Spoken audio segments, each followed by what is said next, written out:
Hello दोस्तों, मेरा नाम सरफराज है और आप देख रहे हैं एफएसएपी सॉल्यूशन। अभी हम बात करने वाले हैं एक कन्वेंशनल सिस्टम के बारे में और एड्रेसेबल सिस्टम के बारे में। हमारे एक यूजर ने पूछा है इन दोनों में जो डिफरेंस है वो थोड़ा अच्छे से डिफाइन करिए, तो आज हम वही डिफाइन करने वाले हैं। तो आइए देखते हैं। तो सबसे पहले जो हम देखने वाले हैं वो कन्वेंशनल सिस्टम के बारे में देखेंगे।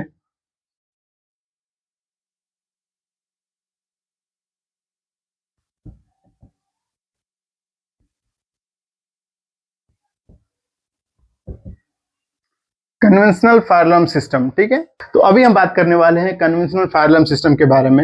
ये क्या होता है, इसमें कैसे वायरिंग होती है, कैसे डिवाइस होता है, इसमें फायर आने पे क्या होता है, ये कैसे सिस्टम काम करता है, तो कंप्लीटली आज इस वीडियो में ही देखेंगे ये कैसे काम करता है। तो आइए देखते हैं। तो सबसे पहला जो बड़ा ये होता है इसके अंदर, वो वायरिंग के बारे में होता है। Number one, wiring. तो ये जो वायरिंग क्या है, इसमें जो फायर अलार्म सिस्टम है, कन्वेंशनल फायर अलार्म सिस्टम, इसमें जोन वायरिंग होता है, ठीक है, जोन। और इसी को हम लोग क्लास बी भी बोलते हैं, ठीक है। वायरिंग का सबसे बड़ा ये है इसमें, वायरिंग कभी भी आप ये ध्यान रखिए, कन्वेंशनल फायर अलार्म सिस्टम में जो वायरिंग होती है वो जोन वायरिंग होती है, और इसी को हम लोग क्या बोलते हैं, क्लास बी। अभी ये क्या होता है वो अभी देख लेते हैं थोड़ा। अभी समझिए ये फायर अलार्म सिस्टम है,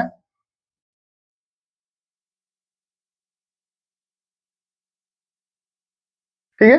तो इसमें एक केबल जाएगा एक डिवाइस में, उसके बाद मान लेते हैं नेक्स्ट डिवाइस, नेक्स्ट एमसीपी,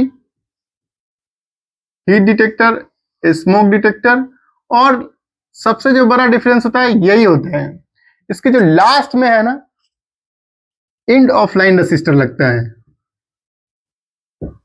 ठीक है, end of line.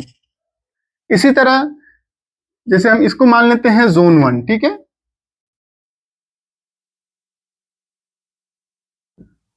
Next zone two,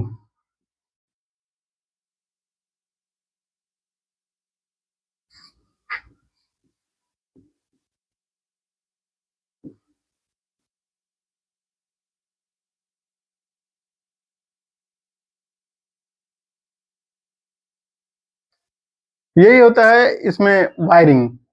zone wiring क्या है, और क्लास बी जो पैनल से निकल के लास्ट डिवाइस में ही इंड हो, वहां एक रजिस्टर लगा के इंड किया जाता है, इसको ही हम लोग क्या बोलते हैं, जोन वायरिंग। जोन वायरिंग यानी क्लास बी, ठीक है। और इंड ऑफ लाइन रजिस्टर लगेगा, ये घूम के रिटर्न पैनल में नहीं आएगा। अभी देखिए इसमें, अभी समझिए यहाँ, अभी आपको यहाँ फायर आया तो यहाँ पैनल में आपको क्या दिखेगा, जोन वन, ठीक है। जोन वन में फायर आया। अभी जोन वन में फायर आया, लेकिन कौन से डिवाइस में फायर आया है, जोन वन में तो बहुत सारे डिवाइस हैं, 1 2 3 4 5 6। अभी यहाँ पे मैं 6 बनाया, अभी समझिए कि 6 डिवाइस है। किस जोन में फायर आया है, जोन वन में। किस डिवाइस में है नहीं पता है, तो इस कन्वेंशनल सिस्टम में आप किस डिवाइस में फायर आया वो आप पता नहीं लगा सकते हैं। आपको मैन्युअली ही जाकर आपको 1 बाय 1 सारे डिवाइस को चेक करना होगा, जोन वन की डिवाइस को, कि किस जोन में जो फायर आया। तो जो पैनल में आपको दिखेगा सिर्फ इंडिकेशन दिखेगा, वो भी एलईडी के थ्रू, ठीक है। मैं एलईडी की बात कर रहा हूं, आप अभी याद रखिए, ठीक है। एलईडी, जोन वन का एक एलईडी होगा, वहां पे आपको वो लाइट दिखेगा, जोन वन में फायर आ गया। जोन वन में फायर आने के बाद क्या होगा, आपको उस जोन के पूरे डिवाइस को आपको जाकर देखना होगा, ठीक है। अभी जो नेक्स्ट वाला है, ये तो आप देख लिए 2 नंबर। नंबर 3, इसका एरिया, कहाँ कहाँ ये सिस्टम को यूज करते हैं हम लोग। तो ये जो सिस्टम है, कन्वेंशनल सिस्टम है, वो छोटे प्लेसेस के लिए यूज किया जाता है, ठीक है। छोटे प्लेस कहने का मतलब क्या है, जैसे ये कोई शॉप हो गया, एक छोटा रेस्टोरेंट है, एक बार्बर शॉप है, एक छोटा सा क्लिनिक है, या छोटा सा कोचिंग सेंटर है, या और भी चीज जो छोटे प्लेस, छोटा सुपर मार्केट हो गया, उसके लिए, जहां आप इजिली फाइंड कर सकते हैं। अभी आप समझिए कि 15 फ्लोर या 20 फ्लोर के, यानी तो किसी बड़े मॉल में, यानी तो एयरपोर्ट पे अगर ये कन्वेंशन सिस्टम लगाएंगे, तो एयरपोर्ट में क्या होता है, टर्मिनल 1, टर्मिनल 2, नहीं तो ये एरिया वो, ये बहुत डिफरेंट डिफरेंट एरिया रहता है। अभी समझिए किसी एरिया में फायर आ गया, तो आप क्या करेंगे, पूरा जोन को ढूंढना पड़ेगा, तो कैसे ढूंढेंगे आप, नहीं ढूंढ पाएंगे, ये बहुत मुश्किल हो जाएगा आपके लिए। तो वैसे जगह पे हम लोग क्या यूज करते हैं, एड्रेसेबल सिस्टम यूज करते हैं। उसके बारे में हम बाद में बात करने वाले हैं, इसलिए हम बोलने वाले छोटे जगह पे, स्मॉल प्लेसेस के लिए हम लोग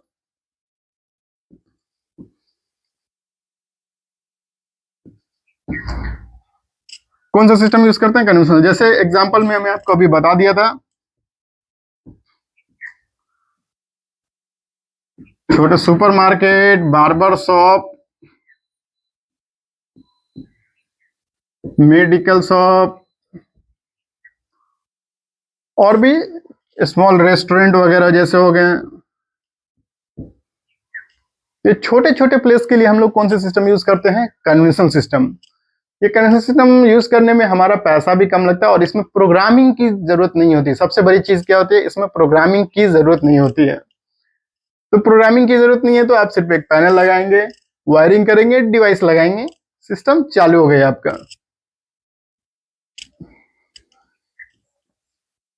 अभी देखिए इस पैनल के अंदर आप जैसे कि आप आपके एरिया में जहां पे आप ये डिवाइस लगा रहे हैं, ये सिस्टम लगा रहे हैं कन्वेंशनल सिस्टम, तो कभी कभी आपको उस एरिया में आपको कुछ सिस्टम इंटरफेस भी करना होता है, ठीक है। जैसे स्लाइडिंग डोर है, यानी तो एसी है, ये तो एक्सेस कंट्रोल है। अभी समझिए समझिए आपके पास एक दो सिस्टम है, तो आप इस कन्वेंशनल सिस्टम में ही पैनल के अंदर में दो पोर्ट तीन पोर्ट रहता है।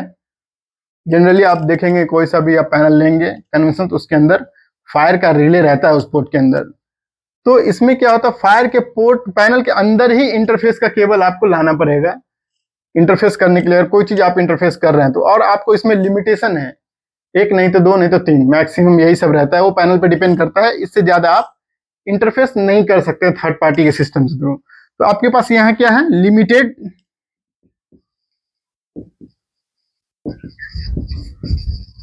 इंटरफेस। वो भी आपको कुछ मॉडिफाई करके कर सकते हैं, अगर आपको ज्यादा चाहिए तो कुछ एक्सटर्नल रिले वगैरह लगाकर आप कर सकते हैं, ठीक है। तो ये सब डिफरेंस हो गया।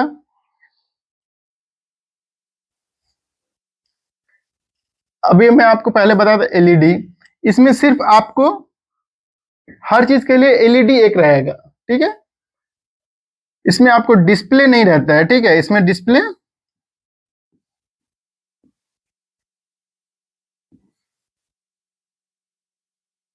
इसमें आपको डिस्प्ले नहीं मिलेगा, आपको जो भी मिलेगा वो एलईडी मिलेगा। उसी एलईडी के थ्रू आपको आइडेंटिफाई करना है फायर कहां से आया, या फॉल्ट है, नहीं तो कोई भी जो दूसरा प्रॉब्लम या पावर लॉस है, वो जितना भी आपको प्रॉब्लम्स है ना, वो एलईडी के थ्रू ही आपको आइडेंटिफाई करना पड़ेगा। वो पैनल के अंदर एलईडी रहेगा और एलईडी के नीचे लिखा रहेगा जोन 1 फायर, नहीं तो ट्रबल है तो जोन 1 ट्रबल, जोन 2 ट्रबल, या नहीं तो जनरल ट्रबल, या बैटरी, या नहीं तो पावर। कुछ इस तरह का जो लॉसेस वगैरह जो भी है उसमें आपको एलईडी के थ्रू पहचानना होगा, ठीक है। तो ये डिफरेंस आपको मैं बता दें, एक वायरिंग का हो गया, ये वायरिंग था, और इसका फायर का। किधर भी फायर आएगा तो आपको क्या होगा, सिर्फ जोन में आपको पता चलेगा और वो एलईडी के थ्रू आपको आइडेंटिफाई करना पड़ेगा। उसके बाद वो आपको पूरे डिवाइस को चेक करना पड़ेगा। नेक्स्ट, ये जो यूज है इसका आप स्मॉल प्लेसेस के लिए यूज करते हैं, जैसे कि supermarket, barber shop, restaurant, medical, और भी छोटे छोटे स्टोरेज स्टोर के लिए, छोटे वेयर हाउस के लिए भी आप यूज कर सकते हैं, ठीक है। ऐसा नहीं है कि एड्रेसेबल सिस्टम ये जगह पे यूज नहीं कर सकते, आप वो भी कर सकते हैं, लेकिन इसका यूज जो मैं बता रहा हूँ वो आप देख लीजिए। और इसमें जो इंटरफेस का है वो लिमिटेड है, वो भी आपको पैनल के अंदर ही करना होगा। पैनल के अंदर केबल लाकर उसमें जितने भी पोर्ट्स रहेंगे आप उसको ही यूज कर सकते हैं। बचवा क्या, इसमें एलईडी आपको नहीं, सिर्फ एलईडी के थ्रू आइडेंटिफाई कर सकते हैं, इसमें डिस्प्ले नहीं है। तो आप डिस्प्ले नहीं मिलेगा आपको, जो भी है आप एलईडी पे देखिए क्या फॉल्ट है क्या फायर है, तो उससे आइडेंटिफाई कर सकते हैं। ये डिफरेंस था। और नेक्स्ट जो है आपका 6, जिसमें साउंडर का होता है, ये आपको अलग ही से ही लेना चाहिए, ठीक है। साउंडर आपको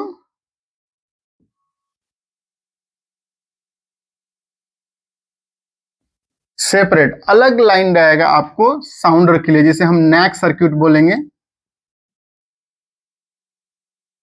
ठीक है। और इसमें भी इंड ऑफ लाइन रेसिस्टर ही लगेगा, ठीक है। जो एड्रेसेबल फायर अलार्म सिस्टम है उसमें भी आप नैक रहता है एक एक सिस्टम में, लेकिन जो कन्वेंशनल सिस्टम है उसमें आपको नैक सर्किट ही यूज करना है। उसमें आपको साउंडर के लिए कुछ मॉड्यूल वगैरह नहीं है, ठीक है। तो एक चीज ध्यान रखिएगा, साउंडर क्या है, आपको सेपरेट ही केबल है इसका, जो कि नैक बोलते हैं हम लोग, ठीक है। अभी और इसको थोड़ा एक डायग्राम के थ्रू हम देख लेते हैं ये कैसे काम करेगा। अभी समझिए ये पूरा एक एरिया है, ठीक है। ये कोई किसी कंपनी का एक छोटा ऑफिस है, ठीक है। इस ऑफिस के अंदर समझिए ये एक जोन है, ठीक है। ये इसका वर्क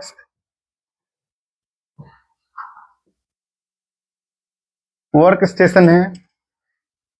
इसके बगल में इसका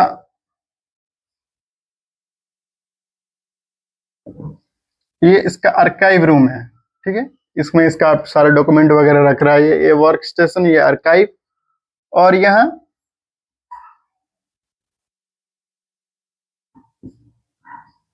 स्टोर है, ठीक है।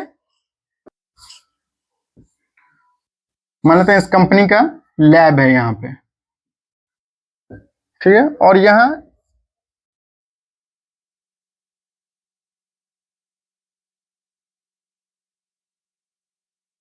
गार्ड रूम है जहां हमारा फायर अलार्म सिस्टम लगा हुआ है, ठीक है।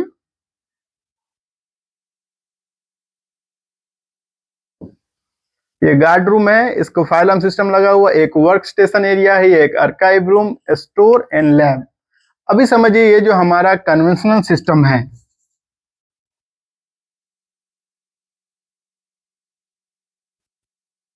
ये कैसे काम करेगा और कैसे इसका डिवाइस हम लोग इंस्टॉल करेंगे किस एरिया में। जैसे समझिए कि वर्क स्टेशन है, तो हम लोग क्या करेंगे, यहाँ से जोन 1 ले लेते हैं। वर्क स्टेशन में समझिए 4 5 जितना भी डिवाइस लगे हुए हैं, वो डिवाइस डिजाइन के हिसाब से वो डिवाइस लगाकर एंड ऑफ लाइन, ठीक है। और इसे मान लेते हैं हम लोग जोन 1, और इसे मान लेते हैं जोन 2, और इसे मान लेते हैं जोन 3, जोन 4, ठीक है। अभी समझिए यहाँ जोन 2 से फिर केबल निकल के इस डिवाइस में यहाँ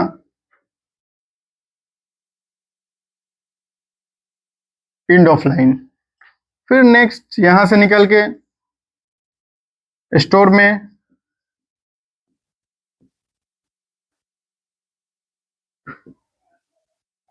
इसमें एमसीबी भी हो सकता है, ठीक है। वो डिजाइन के हिसाब से जो भी डिवाइस मैं बोल रहा हूँ, तो उसमें हीट स्मोक जो भी फायर से रिलेटेड डिवाइसेस है वो सारे इसमें रहेंगे, ठीक है। सेम अभी फिर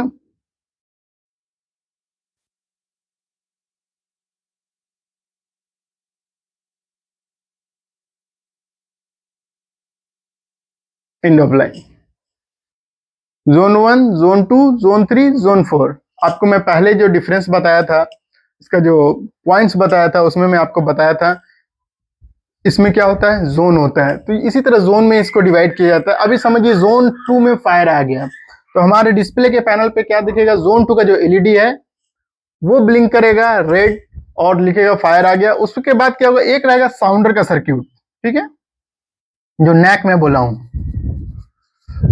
वो भी पैनल के अंदर से निकलेगा किसी। अब पैनल में समझिए कि हमारे पास 2 नैक सर्क्यूट है, ठीक है। तो हम लोग क्या करेंगे, एक नेक सर्क्यूट लेंगे यहां,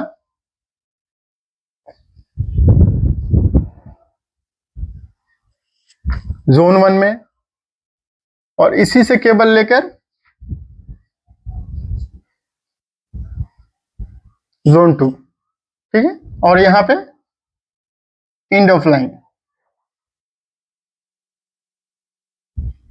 इसके अंदर भी क्या लगाएंगे, एंड ऑफ लाइन सर्क्यूट। यहां से केबल फर्स्ट साउंडर में, वहां से फिर सेकंड साउंडर में। अब चाहे तो नेक्स्ट और फोर्थ में भी ले लेंगे। अभी हम लोग यहाँ पे 2 नेक सर्क्यूट यूज कर रहे हैं, इसीलिए मैं आपको ऐसा बताया हूं, ठीक है। नेक सर्क्यूट 2, ठीक है। नेक सर्क्यूट 2 क्या होगा, यहां पे आया, यहां एक साउंडर में, और यहां से फिर दूसरा, और यहां पे क्या लग जाएगा, एंड ऑफ लाइन, ठीक है। अभी समझिए किसी भी जोन में फायर आया, जैसे जोन 3 में फायर आया, यहाँ पे एक हीट या स्मोक जो भी है वो एक्टिवेट हुआ। एक्टिवेट होने के बाद क्या होगा, यहाँ फायर अलार्म के जो पैनल पे कन्वेंशन में यहाँ पे एलईडी ब्लिंक होगा, जोन 3 में फायर है। जैसे जोन 3 में फायर आएगा तो क्या होगा, दोनों नैक सर्किट है वो एक्टिवेट हो जाएगा और जितने भी साउंडर है वो क्या होंगे,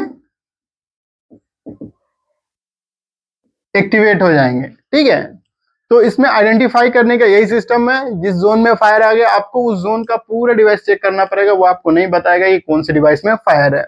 जैसे मैं आपको यहाँ पे क्लियर कर दिया हूँ कि एक एरिया के लिए एक जोन, दूसरे एरिया के लिए दूसरा, तीसरे के लिए तीसरा, चौथे के लिए चौथा है। अलग अलग जोन हर एरिया के लिए यूज कर रहे हैं, तो आप इजिली आइडेंटिफाई कर सकते हैं कहाँ पे कौन सा आया है। ठीक है।